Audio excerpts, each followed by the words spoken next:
اعوذ باللہ من الشیطان الرجیم بسم اللہ الرحمن الرحیم۔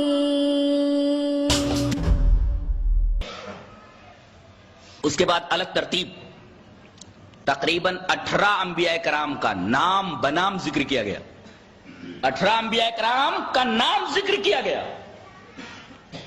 اور 18 انبیاء کرام کا نام ذکر کرنے کے بعد فرمایا گیا وَلَوْ أَشْرَكُوا، یہ بڑے بڑے انبیاء جن کا نام یہاں گنایا گیا ہے، اگر یہ بھی بفرد محال شرک کرتے تو لَحَبِطَ عَنْهُمْ مَا كَانُوا يَعْمَلُونَ، تو ان کے سارے اعمال ہبط ہو جاتے۔ اللہ تبارک و تعالی نے ان تمام انبیاء کرام کا تذکرہ کرنے کے بعد، ان کا نام ذکر کرنے کے بعد 18 انبیاء کرام کا، اس کے بعد یہ ذکر فرمانا وَلَوْ أَشْرَكُوا لَحَبِطَ عَنْهُمْ مَا كَانُوا يَعْمَلُونَ، اگر یہ بھی بفرد محال شرک کرتے تو سارے اعمال ہبط ہو جاتے۔ اس سے شرک کی قباحت، شناعت اور اس کا انتہائی ڈینجرس ہونا سمجھ میں آ جاتا ہے۔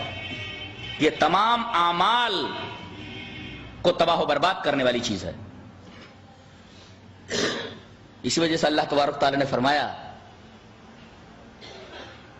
کہ ہم تمام گناہ بخش سکتے ہیں، بڑے سے بڑا گناہ، لیکن شرک اتنا بڑا گناہ ہے کہ شرک کرنے والے کی معافی کا تو سوال ہی پیدا نہیں ہوتا، اس کی بخشش کا تو سوال ہی نہیں ہے۔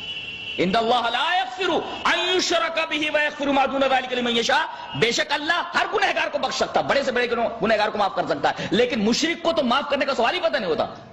مشرک ہماری کائنات کا، میری حکومت کا باغی ہے، وہ اس کے معاف کرنے کا تو سوال ہی پیدا نہیں ہوتا۔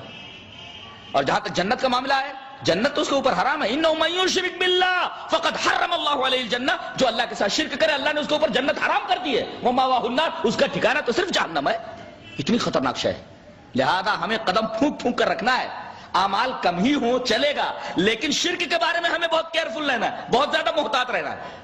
اور یہ اتنی خطرناک چیز ہے کہ یہ زندگی میں دراتی آدمی کو احساس بھی نہیں ہوتا، لہذا بہت کیئرفل رہنا ہے کہ کہیں ہماری زندگی میں کسی ناحیے سے شرک تو نہیں آ گیا ہے۔ کوئی بھی گناہ ہو اللہ تبارک و تعالی نے معاف کرنے کا وعدہ فرمایا ہے، معاف کر دے گا وہ اگر چاہے گا تو، لیکن شرک کے بارے میں کوئی کمپرومائز نہیں۔ وَهَبْنَا لَهُ إِسْحَاقَ وَيَعْقُوبَ كُلًّا هَدَيْنَا وَنُوحًا هَدَيْنَا مِن قَبْلُ وَمِن ذُرِّيَّتِهِ دَاوُودَ وَسُلَيْمَانَ وَأَيُّوبَ وَيُوسُفَ وَمُوسَى وَهَارُونَ وَكَذَلِكَ نَجْزِي الْمُحْسِنِينَ۔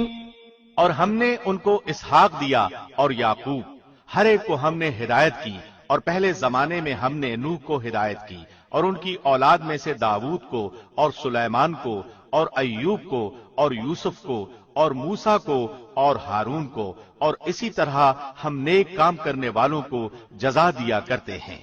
وَزَكَرِيَّا وَيَحْيَا وَعِيسَى وَإِلْيَاسَ كُلٌّ مِّنَ الصَّالِحِينَ، اور نیز زکریا کو اور یحییٰ کو اور عیسیٰ کو اور الیاس کو، سب نیک لوگوں میں سے تھے۔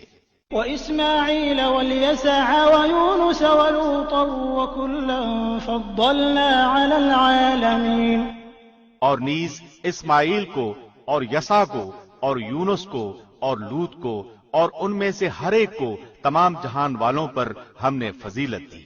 وَمِنْ آبَائِهِمْ وَذُرِّيَّاتِهِمْ وَإِخْوَانِهِمْ وَاجْتَبَيْنَاهُمْ وَهَدَيْنَاهُمْ إِلَى صِرَاطٍ مُسْتَقِيمٍ، اور نیز ان کے کچھ باپ دادوں کو اور کچھ اولاد کو اور کچھ بھائیوں کو، اور ہم نے ان کو مقبول بنایا اور ہم نے ان کو راہ راست کی ہدایت کی۔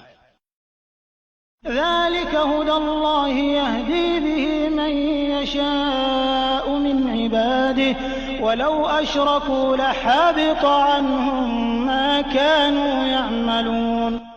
اللہ کی ہدایت وہ یہی ہے، اپنے بندوں میں سے جس کو چاہے اس کی ہدایت کرتا ہے، اور اگر فرضاً یہ حضرات بھی شرک کرتے تو جو کچھ یہ اعمال کرتے تھے ان کے سب اکارت ہو جاتے۔